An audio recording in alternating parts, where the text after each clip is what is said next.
Well, hi, everybody. Welcome back to another episode of Bob and Chad, Speed Tips by Bob and Chad. Tonight, we're very fortunate to have our two guests. We had only advertised one, Justin O'Brien, who owns Rage Chassis.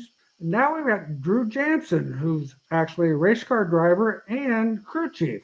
So this is going to be exciting. Hopefully, everybody has all kinds of questions. Uh, we got a couple questions that people emailed me today that asked about putting on the show. So what's up? What have you been up to, Chad?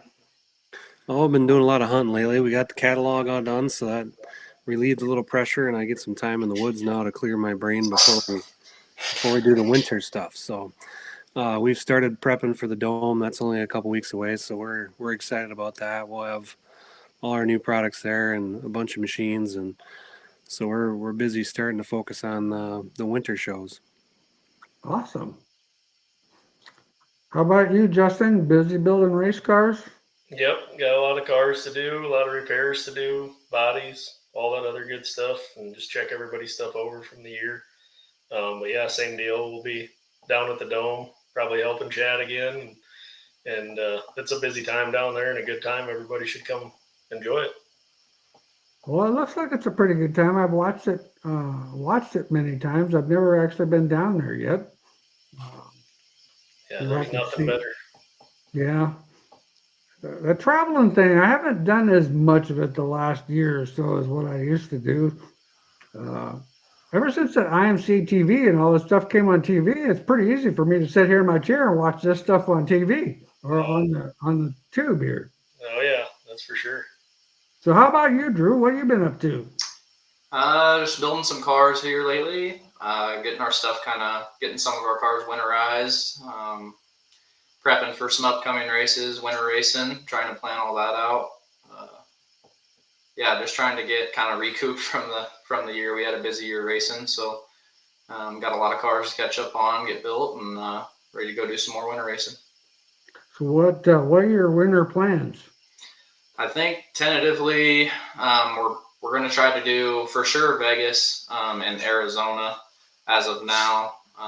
We're not 100% sure on Florida yet. It kind of just depends how the first two events go, I guess, as far as Vegas and Arizona. But we'll probably end up in Florida again because we don't have anything else to do in February or March, and then so yeah, that's the plan right now. We'll obviously probably hit the dome and PRI also. So Awesome.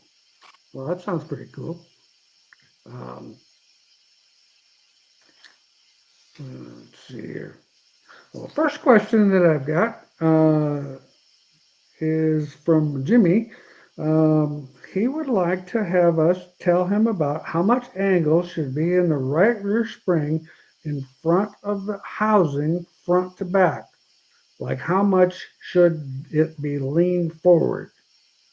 Um, I've always went with 5 degrees. I don't know what you guys do. And that's a pretty common number that I hear and use for sure. I mean, You know, you can look at people's stuff and it's all over the map. Everybody's got a right. different opinion, or a different. Maybe might just depend where it fell when they put it in there, but I think 5 degrees is a pretty good start. Yeah. Yeah, that's kind of what we always went 10 degrees in and 5 degrees forward. How about you, Drew? I don't know. It's tough, like measuring your angles on all that stuff because it changes so much. Like through travel or body roll or how much J-bar angle and stuff like that. So I mean, like originally we've played around with it a little bit as of recently, but originally, I never really thought about measuring the forward lean angle. I guess it was mostly always just how far inboard it was on the top, left or right wise. So I don't know what exactly. I guess I don't even know that I've measured ours yet. We have some adjustment bars, but we don't play with that a whole lot really. On a two-link car, which this is actually a Wasota car, Midwest modified, with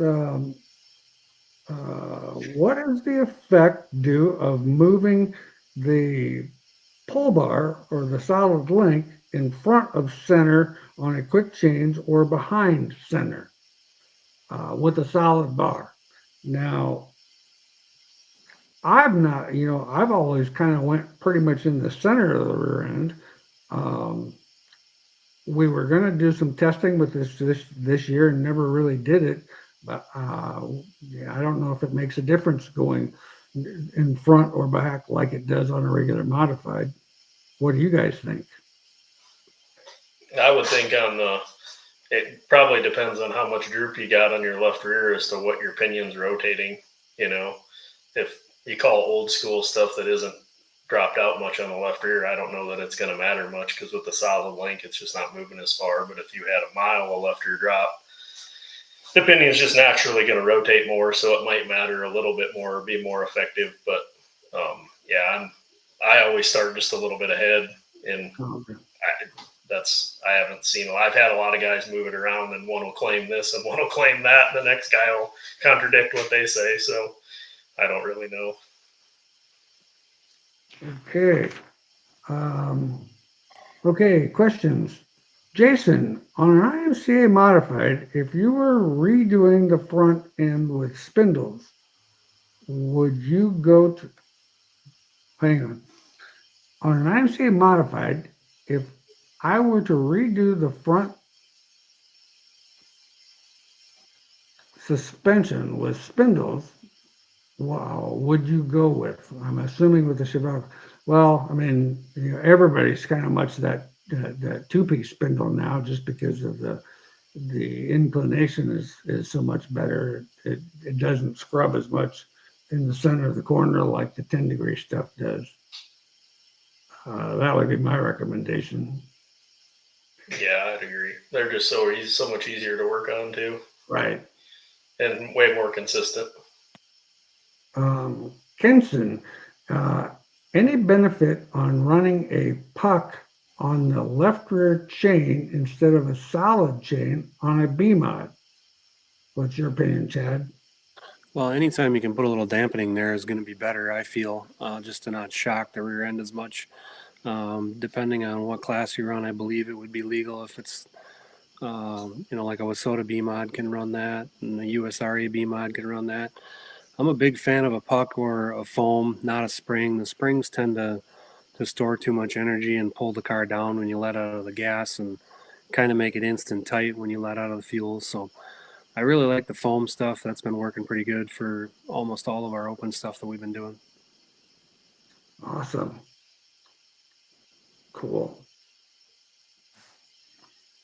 Well, one thing I was going to talk about, just touch on a few things depending on what our time is, but off-season maintenance. What what should a guy do looking at the chassis?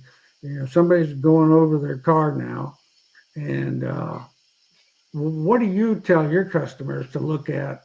As far as on the chassis goes, whether they bring it to you or what's your recommendations, Justin? We, like any chassis, we've got a couple places we know they're going to crack if they're going to, depending on how old they are. So we could pretty much tell them to look there, check those areas out, clean them up, bring it back, whatever may need done. If they're prone to bottoming out the right front a bunch and it bends the right front corner up, we know we can pull that down, replace a couple bars, and the car will be back to basically like new again. So basically, chassis wise, just you got to check it over, make sure there's no cracks.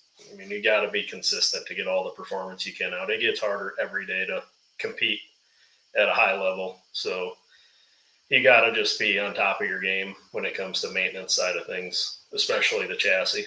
So, Right. Next question. Our old buddy in the 38T, Drew, he's got a question for you. What are the benefits of adding more droop to my left rear? Why are you shaking your head, Drew? I think we get into a contest from time to time when we put two pictures together to see who's got more droop.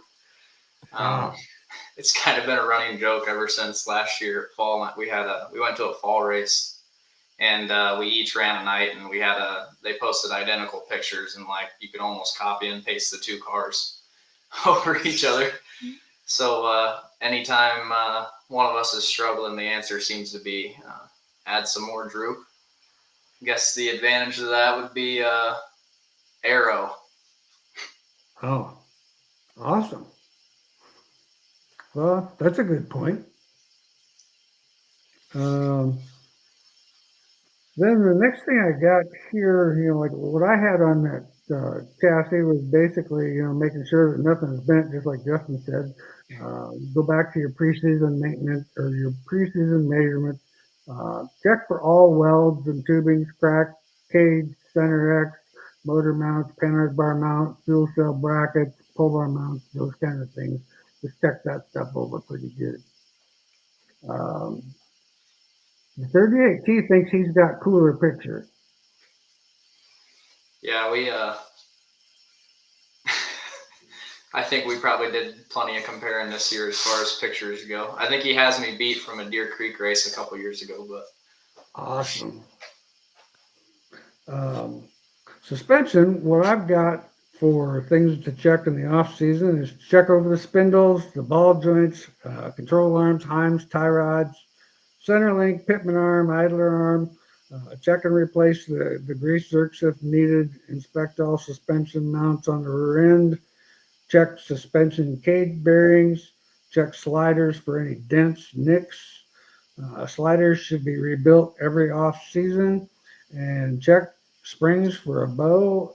Springs should be replaced, in my opinion, every season. What's your opinion, Chad? Yeah, I mean, you really have your life expectancy of your consumables, right? I mean, from your frame to your springs to your axles, everything has a life expectancy. So building a good notebook and knowing your mileage on your parts, and Drew was talking about beforehand how many tires they put on and wrecking them in the rubber. Well, if you're going to put a $150 tire on every night and you're going to run a $50 spring for 50 nights, I mean, let's think about this for 5 minutes. One of the most overlooked things in the maintenance department is the axles. If you just sit down and think about it, and Justin and we've been around for a long time, so everybody's like, oh, that thing out of the box is the best car I ever had. 15 weeks down the road, it's a pile of what. Well, it's because everything's fading, everything's got a life expectancy, you're not keeping up with your maintenance and all that stuff. So you really, I mean, not just in the off season, it's all year long, but now's the time to really thoroughly look at it, from the suspension cages to the frame, like Justin was saying, the rear ends. Poor Stevie Bachman that worked for me, he ran all season with a bent rear end. And I don't know how many weeks in a row I told him, I said, something is bent, you need to find it. And finally, with 2 weeks to go, he found it, ruined his whole season.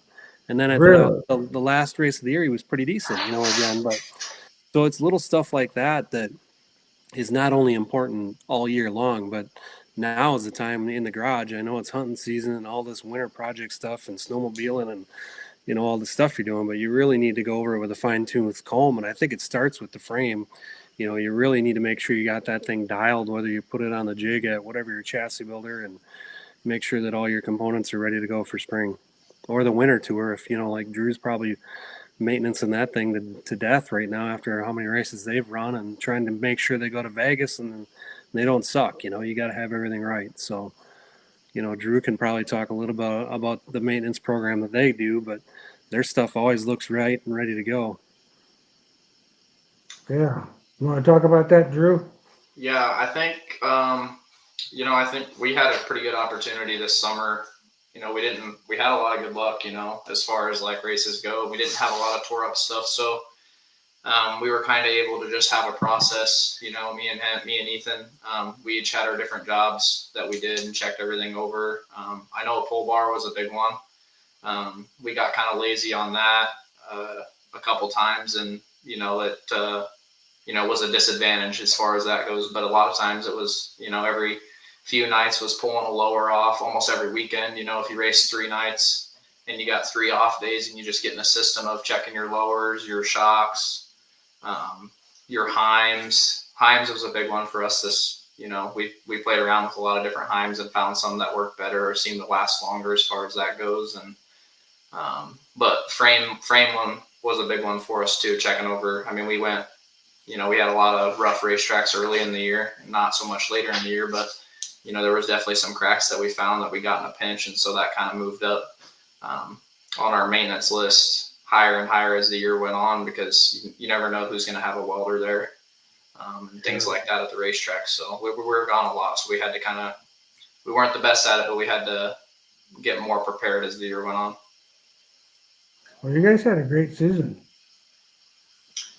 I mean, no doubt about that. Both you and Ethan. I mean, when you raced, I mean, you ran awesome races. Okay, Jason, Bob, is there a noticeable difference between a 411 and a 486 rear end in a UMP modified? Um, it's all about the gear, in my opinion. What do you guys think? I mean, we sell with the crate motors, we sell a lot more 411s. I suppose with an open motor, maybe, I know we've sold a couple cars to guys that were going to run open motors and they specified they wanted a 486 rear end. What's you guys' opinion? Yeah, I don't even stock a 486 anymore. I have a couple guys that'll want them every now and again, but literally probably one a year. But it's not because there's a big advantage. I don't think it's just I don't. Most of our customers since IMCA switched to the quick change, no one had gear, so everybody went with the 411. I think that's the biggest thing. I heard years ago, and I never asked anybody smarter than me anyway. Not that I know anything, but someone said the 411 had a bigger pinion, so it had a little more leverage on the gear if there was an advantage. Maybe so. And if there is an advantage, a crate motor would benefit from it. But I've seen plenty of 486s win crate races too, so Yeah. I'm not overly concerned of it. In a UMP car, I can't imagine there would be any difference whatsoever. Yeah, I mean, I would think. I mean, I think it all just depends on the gear ranges you have and the gears that you have. And they make gears for everything now. I mean, Yeah. you can get I seen the other day they make 740 gears for a 411. So I can't imagine you need more than that. I wouldn't think so. That's I don't know dumb where gear. you'd run that. I don't know where you'd run that, but wow. Aaron, Chad, is it possible to make your raised right rear coilover cup a quick removable cup like the standard one? Yeah, we've had conversations. I actually brought the new steel version with. Well, the marketing team said over here, but this is the new steel raised cup to make the tech people happy. We had the aluminum one, and we had it on a few sliders, and that technically probably wasn't IMCA legal, so we had to make a steel version of it. Anymore, I don't know how much guys are changing the left rear spring back and forth that fast, and the right rear.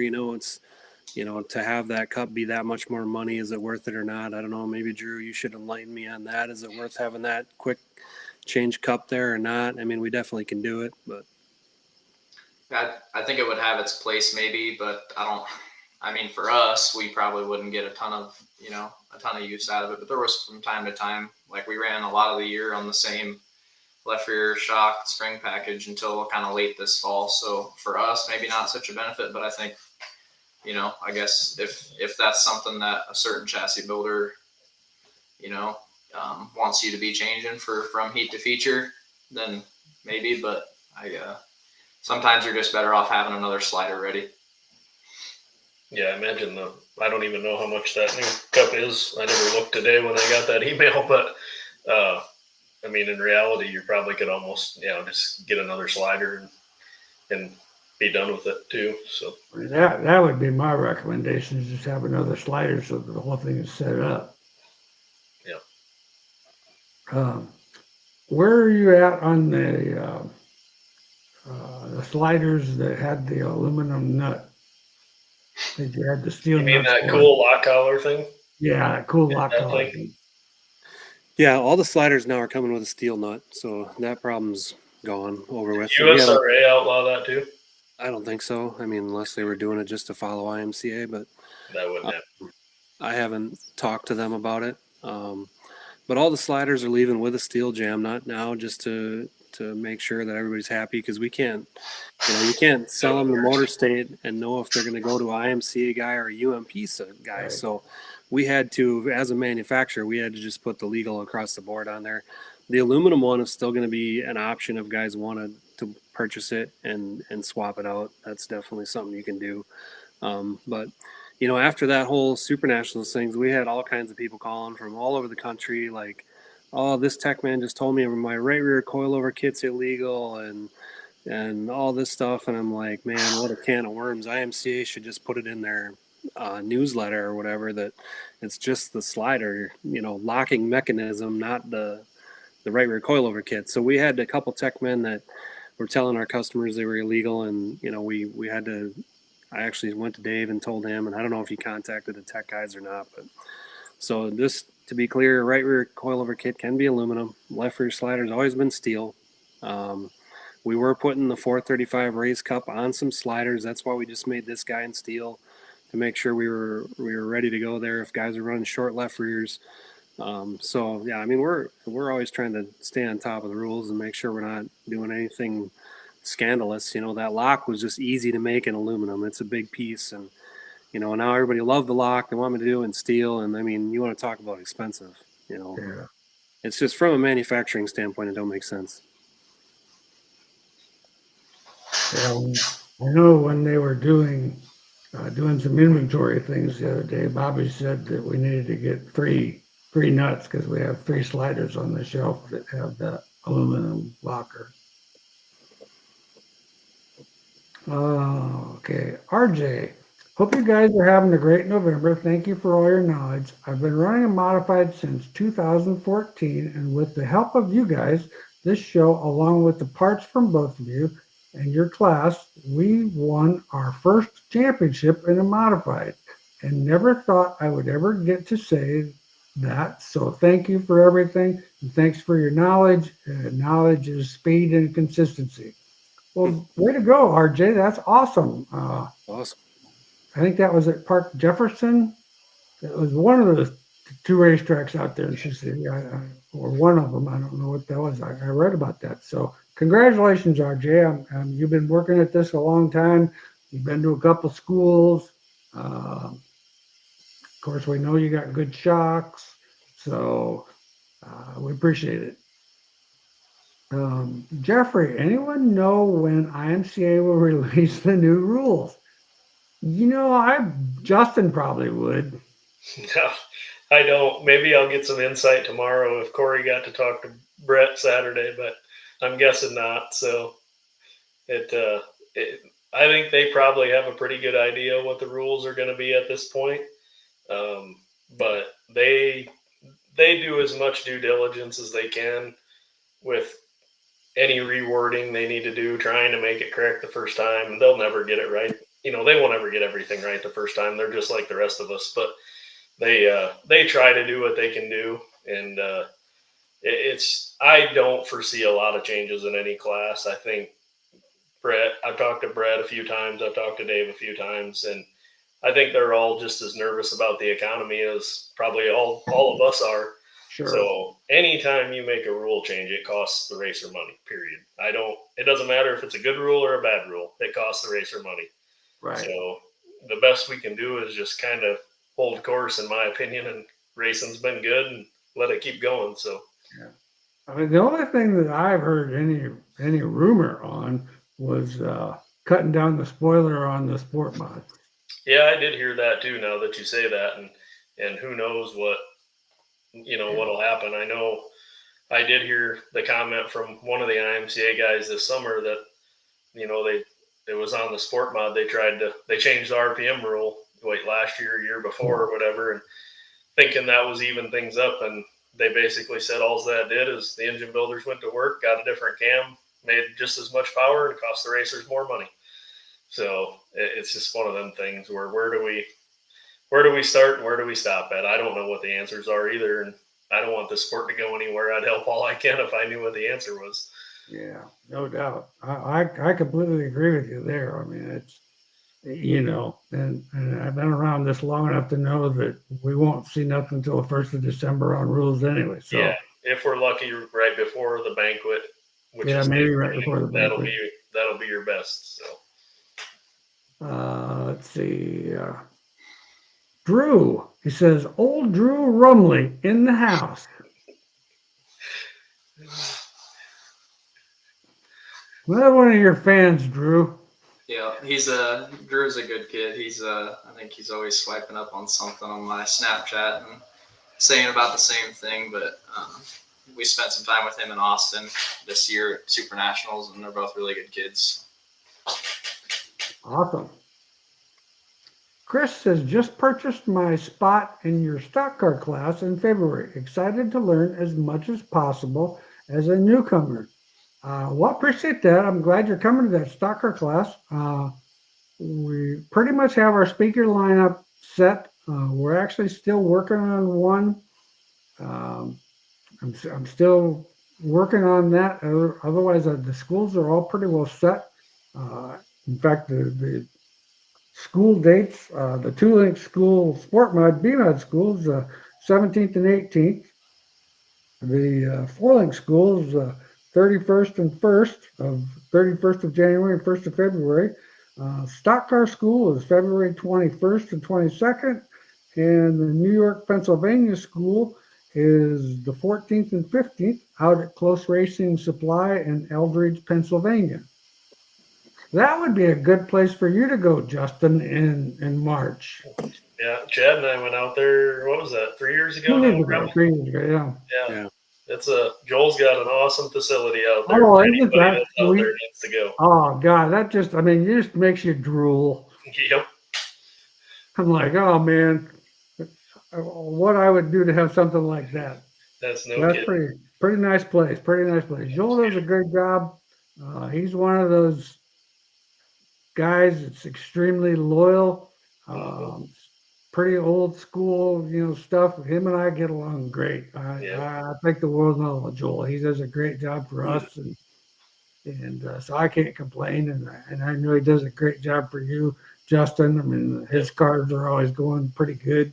I thought we were going to win that deal, whatever that IMCA thing was that they had out there, but the dude in the '98 car had to miss one night because his baby came. Yep, I did hear about that. Yep, I can't. Otherwise, we had the lead on that deal. Yep.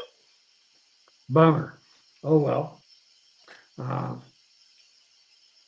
Yeah. So did you say you had any birthday plans there, or are you celebrating your wife's birthday there, Chad? No. Brenda's birthday's today. Yeah. I tried to convince the boys to go get a DQ cake while we were on, and I'd get home to some DQ cake, even if she didn't want it. We might as well enjoy it for her. So I don't know if they decided to do that or not, but it is my wife's birthday, so happy birthday to her. She puts up with a lot of my whatever, long hours, stress, everything. So. And Troy Jarovitz, who works for me, his birthday was today. So happy birthday, Troy. And Jordan Grabowski's birthday was today. I seen that on Facebook. So happy birthday, Jordan.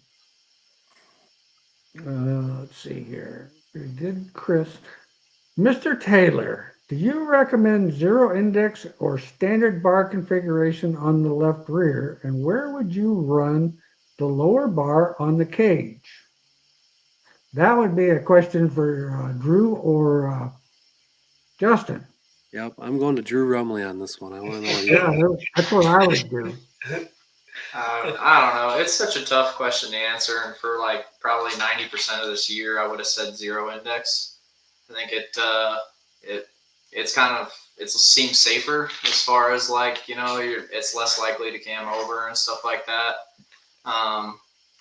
With the indexes that we run and stuff but late in the year, we tested with some standard stuff, and I'm not sure it was worse, but I don't know if it was better, I guess. So I think in general, I would probably say zero index, but I know if you look at the late model world and everything, none of that stuff is necessarily zero index. So I think there's ways you could achieve, the benefits of one using the other. Cool. Craig, hey, that strange misfire that we were chasing forever, we found it. Ground wire was separated at the sheathing. So when throwing in the corner, it would pull apart and cuff to cause bad ground issues. Crazy misfire. Thanks for all your input, Bob, Chad, and Kelly that week. We appreciate that, Craig. Wow, talk about strange, having to dig Yeah. inside the sheathing to find that's the kind of stuff that drives you nuts. Oh, it would just drive you freaking crazy. Yeah, I think we've all been through something at some point in our racing careers that a 25-cent thing cost you a whole season. Um, Bob or Jamie's got a question. Bob, what's your opinion on SRT shock pistons and which corner of the car need them? Well, Jamie, I don't know if I have an opinion because I don't know if I'm the shock guy that you want to ask that question about. I know those shocks have a piston in them. I'm not that up on some of that stuff like I used to be. So sorry, I can't answer that. The best bet would be to call the shop in the morning and talk with Bobby or Braden. Oh, Greg said he messed with that for 6 weeks. Oh, that would really drive you nuts. Yeah, that would be. Yeah, when we had Kelly on, he was asking us different questions because he had been struggling with this misfire, and it was a weird deal too, dude. Wasn't it just like in the middle of the corner or something that would it misfire, and they changed. I mean, the list of stuff that he said that he changed. I mean, he changed everything. So I think Kelly's the one that said it's got to be a ground somewhere. So, um, other things to look at in your off-season maintenance, of course, is the rear end. Carefully inspect it, measure to see if the axle tubes are bent, check the pinion seals, replace if needed, check axle seals for damage, check drive flange wear, because of course, first of all, if you've got a bent axle, there's going to be drive flange wear, and like Chad just mentioned earlier, I don't know. I bet we could walk down the pit at any given night and find half the field that have a bent axle out. I just, it's one of the most common things that people find or that people struggle with. And it doesn't take a whole lot to uh, bend them. In fact, we've actually, on our 9-inch Ford, we've kind of switched the manufacturers because we were having trouble. The one tubes were just too light and they just were bending all the time. And of course, straightening a 9-inch Ford is a whole lot more difficult than just putting a new tube in a quick change. So, yeah. Any other thoughts on that, guys?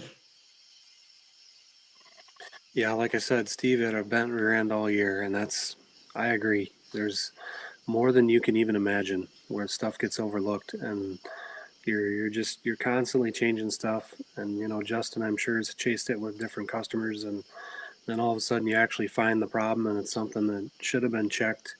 The day that incident happened, whether you just touched the wall ever so slightly, but you're going 90 miles an hour. I mean, it doesn't take nothing to bend them tubes. Like you said, they're making them lighter and thinner, and you can't stress it enough. We've had we've had axles bend or twist just from wheel hits too. Yeah. If that wheel gets stopped, like your left rear wheel gets stopped and your right rear is dug into the racetrack, still digging, it'll twist one or the other. Sometimes it'll twist the opposite one, just because it was in the track and the left rear got stopped on another car. And just things Chad makes all the tools to fix this stuff or to check the stuff, and it's very important. It really is. It's amazing. Well, in that new axle thing that you came out with a couple of years ago, I mean, you lay the axle on there and it's got a line on there, so you can put an actual black magic marker line down there. So that all you have to do is pull that thing out, and if that line's not straight, that's pretty much telling you got a problem.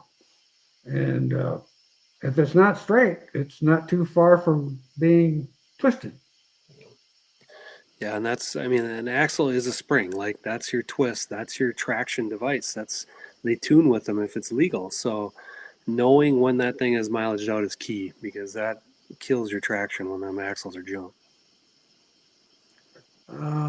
Cody says, what's the advantage of running the floater underneath as opposed to above the axle? Um, wait a minute. Should the floater be ran on both sides versus just the left rear? Um, Drew Rumley. I don't know. It seems like underneath seems to hold the car up better than above. I would say is kind of just the general consensus. There's not a lot of tuning you can do with it, which is kind of the downfall of it. You're kind of set to one angle, two angles, I guess, depending on how you have it mounted underneath. So I don't know that there's a lot of tuning with it, but I think it has a tendency to make it a lot easier to trail brake, I guess, or keep the car up if that's what you're going for. But I think there's times where it's a disadvantage also because there's certain conditions or ways your cars are handling where a little bit of fall could be a help, I guess. So I don't know if it's the bee's knees, I guess, but I think for some drivers it's a big advantage, and for some it's probably not going to help them a whole lot either way. And we don't run it a lot on the right rear, I know. We have some customers that do, but Yeah. for the most part, we don't on the right rear. I think it's too dependent on the brake pedal. If you're a guy that's on the brakes, you'll probably it's a love it or hate it thing. And Yeah. as far as I'm concerned, on the right rear. So yeah, I've seen that deal be more of a pain, inconsistency, so to speak. Especially like if if you have to get on the brakes hard, getting into a corner or whatever, because somebody spins out in front of you. I mean, it just makes the car. Anytime you affect the right rear, it's going to affect the whole car. I mean, it's just period. Another one of Drew's fans, Joe, my dude Drew, smartest kid in the pits, old Drewski. Well, I'm getting all kinds of names for you, Drew. Yeah. Thanks, Joe. his hat's gonna pop off his head here in a minute. Just watch. God, I know. I just thought he was just a normal dude hanging out with Ethan.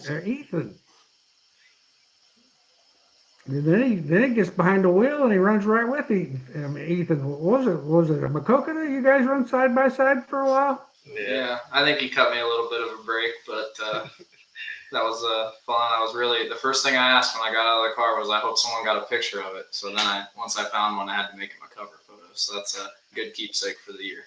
Yeah, you bet. Yeah, you guys were racing pretty hard. I would tend to agree with you that he was probably maybe a little more cautious with you than the average racer would have been, but I told him, I said, I really hope that, like, if I was watching from the stands and he gave someone else that much of a break, I probably would have been a little bit mad at him if I was on the crew chief duties that night. But yeah, when I was watching since that, it was me, I was okay with it. when I was watching that, I always thought that Ethan was pretty smart, but after watching that race, yeah, I was pretty convinced he was pretty smart because I'm thinking, you dumped your crew chief. This might all turn to shit in the hand. I didn't realize it during that whole thing. He goes, dude, I was trying to get you to move down because it was like starting to rubber up kind of through the middle. And I'm like, oh, no way, Well, then it like dawned on me halfway through that race. I moved down and I think I hit it with my left rear and I got really tight one lap. And I'm like, oh yeah, I can't do that no more. Well, he's got a lot of laps this year and he's been pretty good about finding, spots on the racetrack that are, gripped up, and I'm kind of just out there holding on for dear life. Yeah. Well, no doubt about it. I mean, he's always been an awesome driver, but when he teams up with you guys, it's damaging. Mr. Taylor, you can't overcome a rear end that has any amount of toe out, in my opinion. Well, I would agree. Yeah. You get the right rear towed out and the car's going to be loose. I mean, it's just going to drive loose. And no matter how you try to tighten it up, it's going to get to the point where you're going to be over tight, and then it's still going to be just weird to drive. And I know I've watched some guys and talked to different guys, and they're trying to tighten their car up, and they're trying this and they're trying that, and I'm like, your axle housing's got to be bent. There's no doubt in my mind. And like I said, it doesn't take a whole lot to end up with a bent housing, and it can be a major handling issue. Chris, so if the rear end housings are bending too easy, what thickness of tube would you recommend? A 1/4 inch or so? Um, you know, I actually don't know what thickness they actually are, but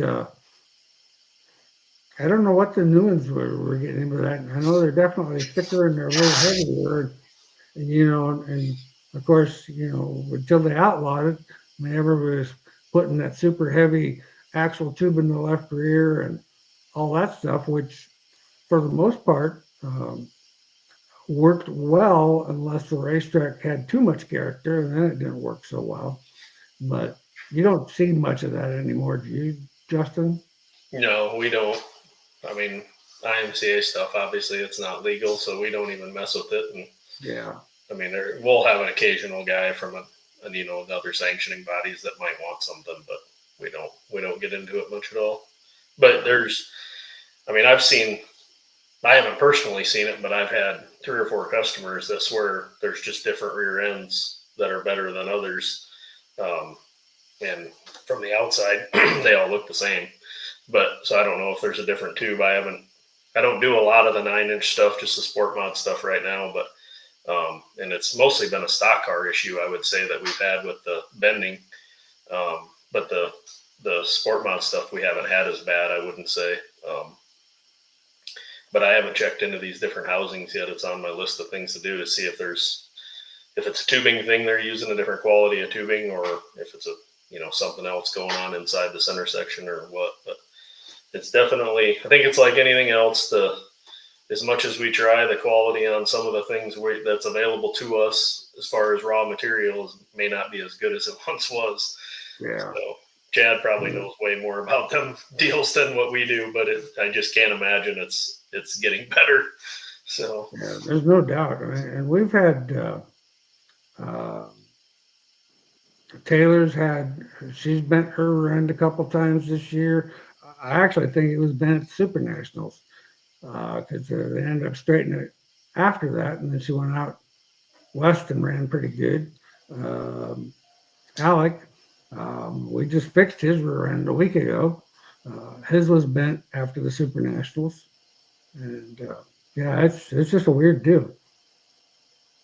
But that stock car thing, yeah, that was a common deal there for a while. And like I said, we switched suppliers right there at Super Nationals time. I wondered if he was ever going to get on here. My old buddy Jonathan, you get that ticket paid, Bob? Actually, I did. Did you know that you can't actually go online and pay that right away because it takes 14 days to process it to get it online? And then when it's so difficult online to figure out how to pay it, I just wrote a check and sent the damn thing in. Uh, okay. How long would you run rear axles? I mean, I don't think time is an issue if you're not bending them. But I'm kind of one of those guys that if I bend something a couple, 3 times, mm, I'm not having a whole lot of faith in it. That looks like it'd be a good backup piece. Get it straightened and have it as a backup if you needed to. Yeah, Michael, that's can you talk about drive shaft angle in relation to yoke at the transmission and pinion angle? Should those angles match at full droop? Oh, this is a good one for Drewski. I I don't necessarily think I know the scientific answer to the whole deal, but I do feel like it's tough because like any little bit that your pole bar changes in travel changes that whole equation too, and like how much droop you may have changes how much pinion angle you can get out of it also. Um, and so there's a little bit of a threshold there, I feel like, but I believe if I measured like my tail shaft, I was around 3 degrees, and this is at my dynamic travel or whatever it may be, and I was close to 6 on the back of my cover, without the pole bar traveling. So I'm not there necessarily, but I think if you get too wrapped up while you're racing, I think there's some disadvantages to the rotation there, and I think you start pulling the drive shaft back out of the transmission, and there's some weird things that go on there. And I don't know the science behind it necessarily, but I don't think that it's good. So I kind of try to keep them fairly level, I guess, as far as just like if you were to eyeball it. Yeah, I would agree with that. I mean, that's kind of been my experience over the years. Is the least amount of angle difference that you can have, the better off it's going to be. Because I mean, that thing's just a slide yoke. I mean, it's sliding back and forth with power on it. So, and I always used to run polished yokes and polished shafts in our transmission. I don't know if you guys still do that or not, but that's what we used to do. Dustin thinks you need to scoot closer to Justin. You can't see you very well. There you go. Snuggle up to Justin. I spend enough time with him. Yeah. Oh, yeah. I understand. Scott, hey, you guys, great information as always. What kind of valving do most guys generally run in a right rear on an IMCA modified? More of a neutral shock or a tie down? Now, I don't know what the super fast guy like the 11 car runs, but what we have found over the years is that thing's almost all over the board, depending on the driver. Myself, I like a fairly neutral shock back there because I think it makes the car easier to tune. If you get too much tie down there, I just think it can make the car somewhat inconsistent depending on what you do off the corner. Um, so I've not been a big believer in tie down. Now I've got some guys that run a ton of tie down because that their driver likes that and it seems to make it work well for him. Um, it's kind of like limiting the right rear movement with the chain, but it's not as dangerous as as limiting the movement with the chain. So, what's your opinion on that, Drew? I think ours is probably extremely neutral compared to what some run, I would say. I just feel like the more rebound you run or the more you try to tie it down, it's almost like a crutch to the natural tendencies of the car. It seems like as far as like being able to tune on the car too, when you have a tie down over there, or a big tie down on the right front, right rear or right front for that matter, it's harder to tune the car to what it naturally needs to do versus, you're kind of manipulating it to, because you're like in a modified anyway, you're trying to climb on the right rear too, regardless isn't the same as you would on the left rear, but it's just, it's harder to do that because of your forces and everything. But the more you tie it down, you're almost limiting that. And I think in a way, climbing probably makes traction or, makes your car act like it should. So I think the least amount of rebound you can run and still be, pretty drivable or neutral, I think you're going to be better off. Now, the stock car thing, that actually, I know the stock car guys that we've worked with, they tend to like that. But stock car, you're pretty limited. I mean, there's not a lot of options for adjusting. I mean, shocks are kind of about the only really thing you can adjust. So, um, Matt wants to know, Justin, when the new aftermarket mod frame came out, was the quality spot on right away? The new stock car frames are out and look nice, but do you have a worry about the quality? Goes back to what you just said about raw material quality. Yeah, I don't know about the material itself. When the stock car or when the mod frame came out, I mean, that's been 6-7 years ago now, I suppose. Yeah. They had a couple issues that I remember, but they were pretty good. We didn't have. I know they had a steering box fitment issue one time, but it was real minor. I do know that stock car frame has been in the works for a good 3 years now. Yeah. I believe, if not longer. And I was very limited, but I was kind of in on that early in that deal. And the people that originally started that production or the design of that deal had some experience with the mod frame as well. So I think the stock car frame is going to be head and shoulders above for fitment wise. I think it's going to be really, really good. And like talking to Jonathan about it, they put a couple together and they say it's great. and the other, I think Paul at B&B said the same thing, that everything just fits awesome. And I talked to Dave about it too at IMCA, and he said he feels they have all the points on it located pretty well, that it's going to be like anything can be cheated up, I'm sure, but he felt pretty confident that they had all the locating points they needed, so it has to go together about one way within reason. Material wise itself, none of us are going to know that answer.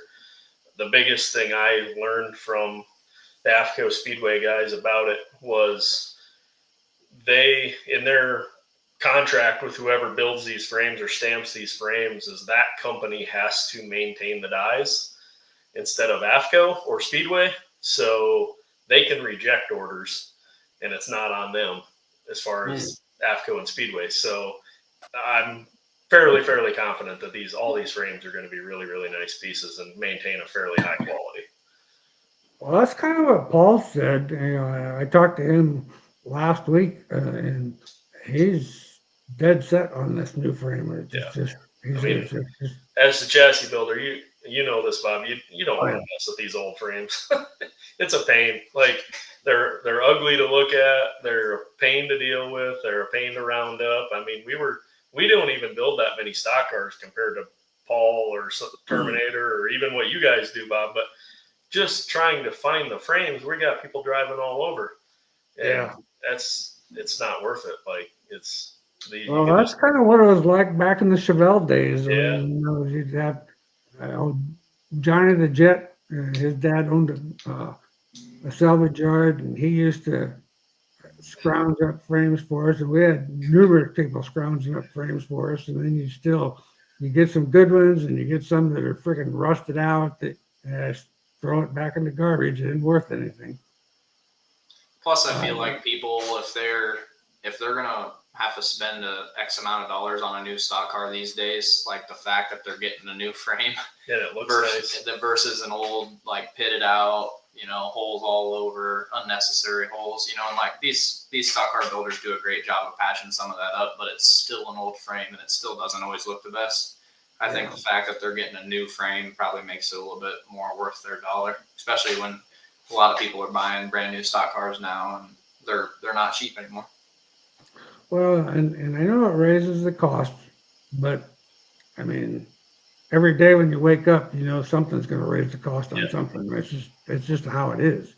The other thing that some of them don't realize, and probably doesn't matter to all of our customers, but it's a lot easier for us to order a couple frames at a time rather than, like you said, when we had to search for metric frames or even old Chevelle frames. I mean, we'd have 15 to 20 of them here at all times. Yeah. But you get a lot of inventory money wrapped up in that too. Yep. And now we can just call Speedway or AFCO and just order how many ever we need. We don't have to be sitting on so many. So. Yeah, no doubt. Cody wants to know, Justin, is Dylan Waldvogel a good driver? Absolutely. I don't know if I pronounced his name right, but Waldvogel. Yeah, he's from up by Shawano, Wisconsin. Anago, I believe, is where they're from, or however you pronounce that town. Him and his stepbrother, right? Is that what it is? Zach Rabb. They're both, and their dad and stepdad, Jason, they've been good Rage customers for a few years. And them two are both good drivers. Awesome.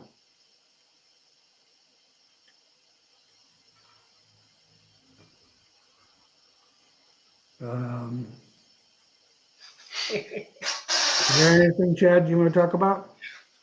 No, pretty good. I'd like to go back just on that axle thing. I had one more thing to add there. The guy asked go ahead. About the life expectancy. You gotta, I feel like you gotta draw a line on, and maybe Justin has some data. I've been out of the crew chief game for a long time now, and I was on asphalt mainly at the end there. So we would mark the axle, and when it wrapped around almost halfway, we'd throw it away. Well, I don't know if dirt cars are twisting them that far. You ever watch that, Justin? I haven't paid enough attention to it, but to kind of elaborate on where I think you're going with it, for me, and I know everything costs money, and everybody has to, do what fits their budget. But we talked about it earlier. I think you said it, Chad, is any somewhat top level team or mid level team for that matter is probably putting on at least 2 new tires a night to go win a race, whether it's a weekly show or for sure at big races. And if you're going to spend $300 to $450 every race to win, then, every 30 nights, it shouldn't be that big a deal to be changing springs or even axles, or at least keeping an eye on this stuff. And like I said, it's everybody's budget's different. Everybody's time level's different. We all run out of time to do some of this stuff, but these winter months are super important for that. And I got no room to talk. I got kids and sports and racing, and we got going here and going there. But this 2 months of the season right now that's over before the first of the year is probably your most important. Fortunately, we have a fair amount of customers bringing cars in right now to get work done, and that's great because once January rolls around, then everybody wants to start working on their stuff, or February, and you run out of time to get it all done. And then everybody's scrambling, or you run for a worse problem is you run into a parts shortage somewhere. We haven't had that problem since the so-called COVID, but it can happen. I mean, every parts supplier can get low on something for whatever the reason is. And you really just need to be on top of that stuff. The axle thing, back to that, I don't have enough data on it to know, but I just have that opinion of, it's moving. I mean, I don't care if you have a strange axle, a regular axle, solid axle, they move, and you've got to stay on top of them. I wish I still had the one. We had a customer roll his car. I have no clue how this happened. The rear end did not bend. Like, it flexed somewhere, but when we put plates on it and all that, it was straight.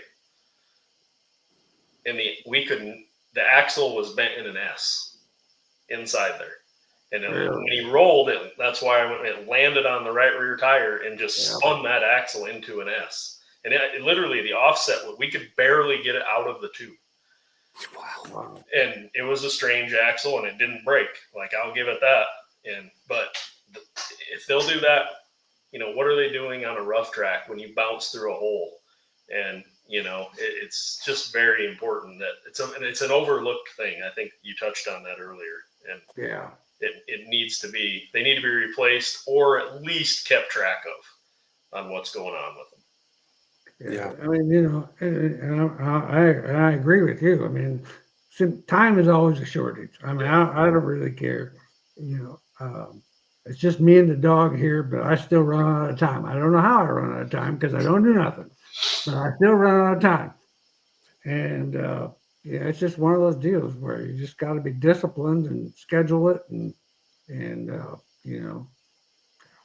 I seen last year when I went to Kokopah, who was must have did a good job on their stuff over the winter, and that was Drew and his driver buddy Ethan, and it showed right off the bat. I mean, you guys were right on right off the bat. So it's just, you can tell a winner. I mean, who's got their act together and Mr. Taylor thinks that you should have a check with your axle checking device. You should have a sale of 10% off tonight. WM10 will get you 10% off, and Jeff, there's not an apostrophe in Weirs. Might have been your smartphone. Yeah, Jeff. My name's Chad Weirs, not Chad Weir. Well, Mr. Taylor was running pretty good there at the end of the year there.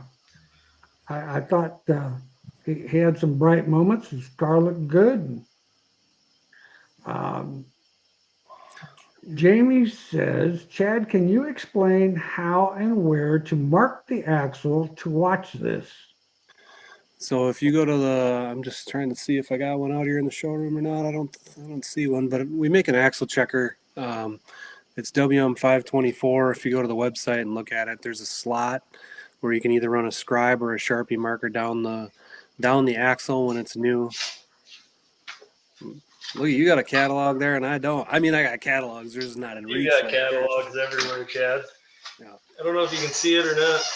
Yeah. So it's got a slot. a slot, and then it's got bearings so you can spin it and see if it's bent. And then, when you get a brand new axle, you should run a scribe line or a Sharpie line down the middle of that to know when that thing is twisting. Well, we are at the end of the show, and I got to remind everybody that all three of these companies, you winning races is what we're all about, and service is what you deserve, and that's what we all deliver.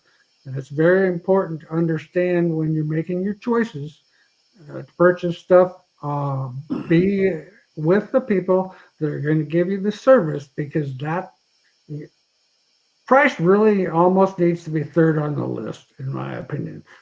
Service and quality need to be your first most important thing. Now, I understand price is important, but I'd definitely pay more for a product if I knew I was going to get good service out of it. So definitely good. So thanks, Jeff. We appreciate that. Always, it's probably about time to have you back on the show. We haven't had you on for a couple of years, so that would be good. So anyway, well, thank you guys. I appreciate Drew and Justin coming on. When Justin texted me, asked if you could come on. I thought, well, hell, I said, he's one of my heroes. That'd be no problem. You got to remember, I'm old, so I remember this kid when he was a kid. He still is a kid. I still am. So anyway, we appreciate that. Thanks, Chad, for all you do. And in closing, tomorrow's the day. Don't forget to go vote.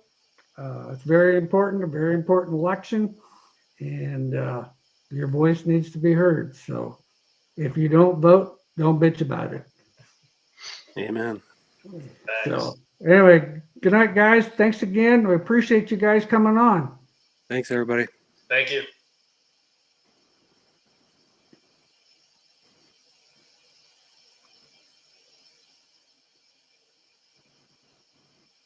Well, hell, Drew, I should get you to be one of the speakers at the school. That'd be awesome. I'd do it. I better check. I mean, your dad was there last year. Yeah, I know. I never even knew That's going. Yeah, I didn't know that he was going to be going, but someone texted me or he texted me. Yeah, he's sat in the front You're row. still live, Bob. Yeah, I am. Get an extended version, after hours clips. Uncut.